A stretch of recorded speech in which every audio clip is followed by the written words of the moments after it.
14 लोग तो प्राय सब लोग जानते ही हैं, सत्यलोक, तमोलोक, जनोलोक, तपोलोक है ना। और नीचे की भी लोग हैं, अतल, वितल, कुतल, रसातल, रसातल, महातल आदि, तो ऐसे पाताल तक पहुँचते हैं। तो ये 14 भुवनों से ऊपर जब व्यक्ति ब्रह्मलोक पहुँचता है, उसके बाद शिवलोक पहुँचता है, उसके बाद कोई कभी बिरला कभी जाकर वैकुंठ, लेकिन वैकुंठ से जो ऊपर जब आप जाएंगे तो आपको गोलोक मिलेगा। लेकिन गोलोक से ऊपर जो सबसे ऊपर लोक है उस लोक का नाम है साकेत। और साकेत कहाँ पे स्थापित हो सकता है? जहाँ राम के सिद्धांतों का पठन पाठन हो, उस परंपरा पे चलने वाले हो।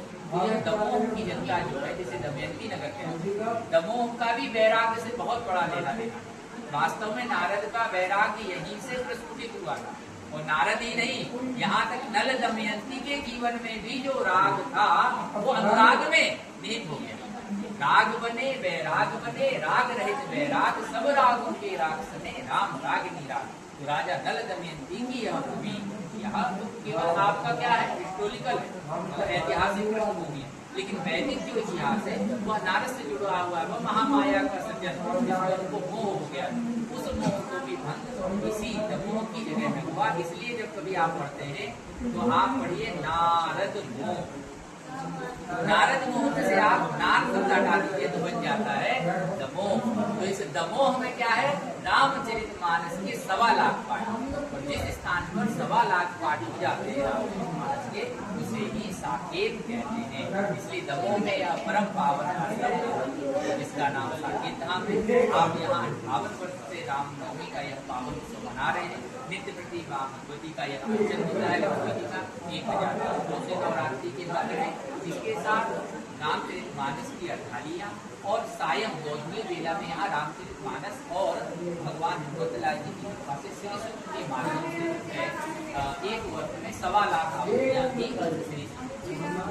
तो यह यज्ञ की बहुत अनूठी परंपरा है। और अभी लगभग यहाँ 152 यज्ञ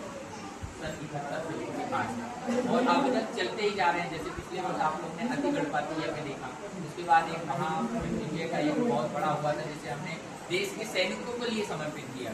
तो ऐसा भी बहुत कम देखने को मिलता है कि भक्ति तो भक्ति ही रहती है, लेकिन राष्ट्रभक्ति देशभक्ति से लोग जो है दूर हो जाते हैं। तो आध्यात्म में भी राष्ट्रभक्ति जो है सर्वोपरि है, क्योंकि यह जो भूमि जो है ना, वही हमारी माता है, माता कोई और नहीं है। अब जब हम भूमि को नहीं समझ पाते तो उसका प्रतीक रूप से हम गाय को समझते हैं। गौ ही पृथ्वी का प्रतीक है।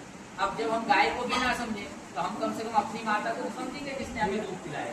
तो वही माता जो है दुर्गा के रूप में, शैलपुत्री के रूप में, ब्रह्मचारिणी के रूप में हमको कृपा करती है। यही नवरात्रि। तो आपसे श्री आनंद कंद दयालु दासन पीठाधीश्वर श्री श्री भगवान जी, जिन्होंने इस नवरात्रि के पावन पर्व पर राम की महिमा का बखान किया और 1.25 लाख मानस पाठ यहाँ हो चुके हैं। ये पवित्र भूमि है, जागृत भूमि है। यश टीवी ने आपको बताया। नमोवासियों से मेरा अनुरोध है कि इधर आए और हनुमंत लाल जी के दर्शन कर अभी सभी मनोकामना पूर्ण कर सकते हैं।